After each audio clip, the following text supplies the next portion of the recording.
Я вижу риск нарушения баланса между этнической и религиозной идентичностью здесь, например, в Крыму.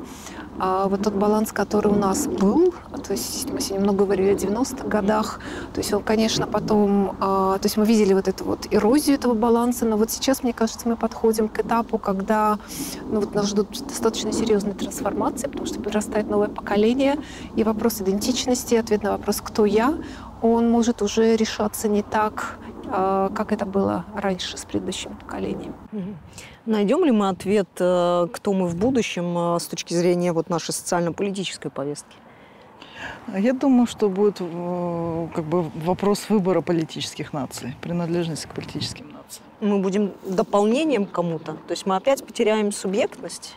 Это опять у нас история объектности? Я думаю, это то, что, в принципе, в широком смысле да.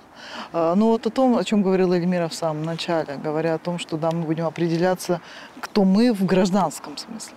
И это обретет черты политических наций.